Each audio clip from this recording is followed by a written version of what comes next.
Going ahead with part two of chapter nationalism in Europe.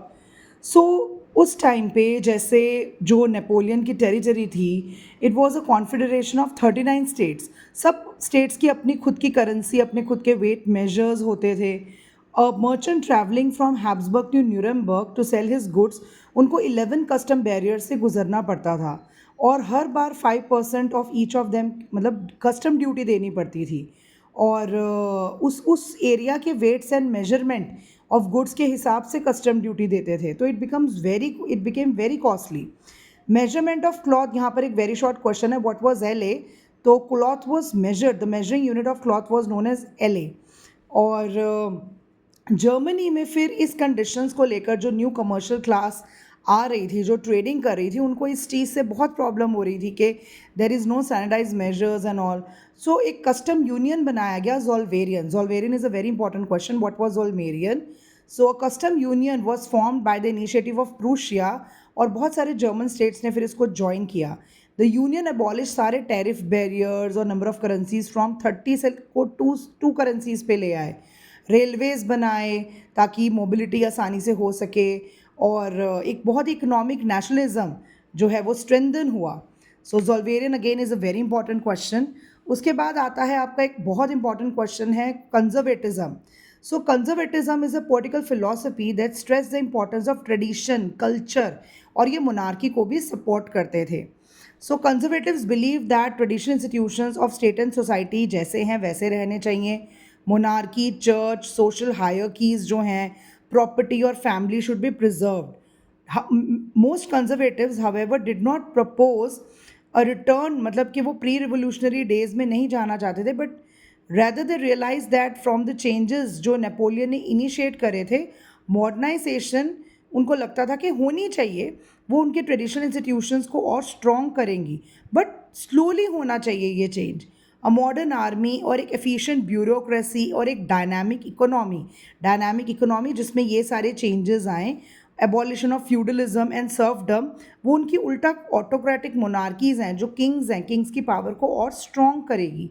मतलब ये monarchies के absolutist institutions के खिलाफ नहीं थे, they were conservative in their approach, but they wanted that okay modernization आना चाहिए, कुछ कुछ चेंजेस जो है वो वेलकम किए जाएंगे। Now in 1815 the representatives of European powers यानी Britain, Russia, Prussia and Austria, so इसको हम ऐसे भी प्रब के नाम से याद कर सकते हैं, P for Prussia, R for Russia, Austria and Britain. So इन्होंने कलेक्टिवली दे डिफीटेड नेपोलियन और at the battle of Waterloo, और वो वियना पे मिले ताकि एक ट्रीटी ऑफ वियना साइन की गई।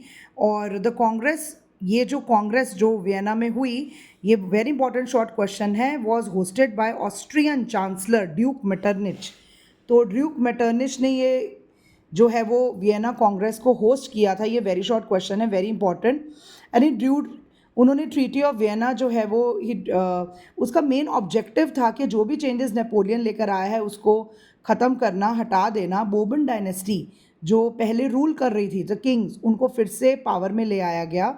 उसके बाद यहाँ पर बहुत सारे इंपॉर्टेंट पॉइंट्स हैं। The Bourbon dynasty, number one, Bourbon dynasty was restored to power. And जो फ्रांस ने जितनी भी टेरिटरीज एनेक्स करी थी under Napoleon, it lost that. बहुत सारे स्टेट्स फ्रांस के आसपास जो है वो सेटअप कर दिए गए ताकि फ्रांस और आगे एक्सपांड ना कर सके। किंगडम ऑफ नीदरलैंड्स जिसके अंदर बेल्जियम था, which included Belgium, was set up in north, and Genoa को पीडमोंट बेसिकली जो था वो इटली का कैपिटल सिटी था, सार्डिनिया पीडमोंट।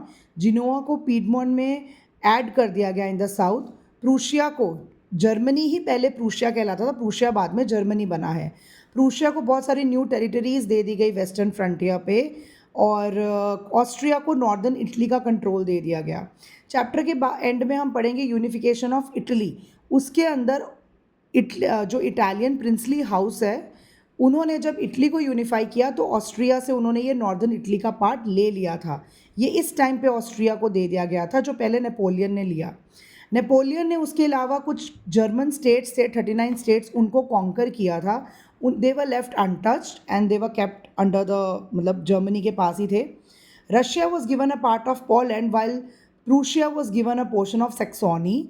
मेन इंटेंशन जो था ट्रीटी ऑफ वियना का was to restore the monarchies जो नेपोलियन ने ओवरथ्रो करी थी. सो ये बहुत इंपॉर्टेंट क्वेश्चन है आपका. Write a note of conservative regime setup in 1815. So conservative regime setup in 1815 बहुत ऑटोक्रेटिक थी. They did not tolerate criticism. कोई उनको क्रिटिसाइज करे, जो भी उनकी लेजिटिमेसी को क्वेश्चन करेगा उन एक्टिविटीज़ को, they use to curb down, बंद कर देते थे.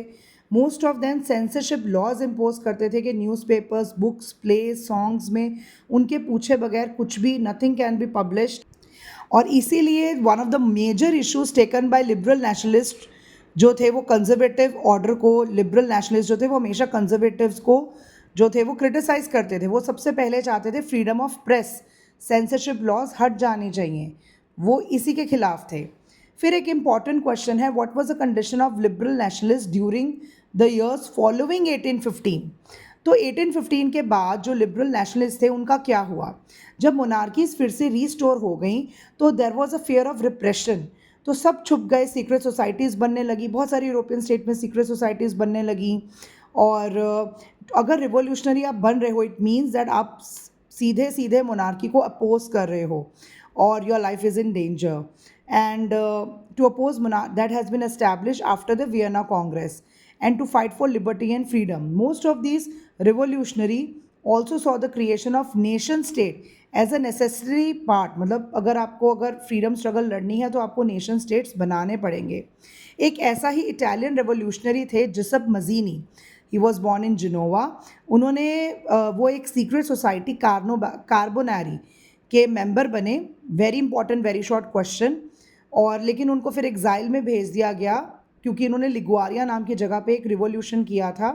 वहाँ पर ही एग्जाइल में रहते हुए ही उन्होंने दो सोसाइटीज़ बनाई. Again very very important short question. Young Italy in Marseilles and young Europe in Bern, whose members were like minded young men of Poland, France, Italy and German states. Mazzini believed that God had intended nations. God ने हमें ऐसे ही बनाया कि हम एक culture, एक nation बन के रहें. और इटली जो है वो इटालियन था, तो इटली को वो नहीं चाहता था कि एक पैचवर्क बन के रह जाए स्मॉल स्टेट्स और किंगडम का. तो he always wanted to unify Italy. Metternich जो थे, ड्यूक मेटरनिच, जिन्होंने वियना कांग्रेस को होल्ड किया था, he described Mazzini as the most dangerous enemy of a social order. social order यानी जो ऑटोक्रेसी है, जो उनका जो एब्सोल्यूटिस्ट इंस्टीट्यूशंस हैं, तो वो उसके खिलाफ उसको समझते थे. सो यहाँ पर कुछ क्वेश्चंस हैं. What led to the rise of revolutionaries after the establishment of conservative regimes in Europe after 1815. Example में आप Giuseppe Mazzini, who was Giuseppe Mazzini, mention his ideology, statement by Metternich, Austrian chancellor थे Metternich. तो ये सारे important questions जो है ये भी आप नोट कर सकते हो. Moving towards the next page, यहाँ पर जुलाई रेवोल्यूशन एक है, ये हम पढ़ेंगे. बोर्बन डायनेस्टी जो थी वो was overthrown, that was setup after 1815. Constitutional monarchy आ गई, मेटरनिच का स्टेटमेंट. तो ये सब यहाँ पर इंपॉर्टेंट पॉइंट्स हैं इस पेज के. So first let's see with July revolution. The Bourbon Kings जिनको कंजर्वेट वापस पावर में आ गए थे, अब लिबरल रेवोल्यूशनरीज ने उनको ओवरथ्रो कर दिया और एक कॉन्स्टिट्यूशनल मोनार्की बन गई लुई फिलिपी के under. When France sneezes, Metternich once remarked, when France sneezes, the rest of the Europe catches cold. यानी अगर फ्रांस में कुछ भी होता है तो उसका असर पूरे यूरोप पे होता है. जुलाई revolution sparked an uprising in Brussels, which led to Belgium breaking away from United Kingdoms of Netherlands. तो जुलाई रिवोल्यूशन में क्या हुआ, फ्रांस में जब रिवोल्यूशन हुई तो बाकी भी पार्ट्स ऑफ यूरोप में रिवोल्यूशन होती थी. तो उसके चलते एक अपराइजिंग हुई ब्रुसेल्स में, जिसके बाद बेल्जियम जो है वो यूनाइटेड किंगडम ऑफ नीदरलैंड से अलग हो गया, इंडिपेंडेंट हो गया.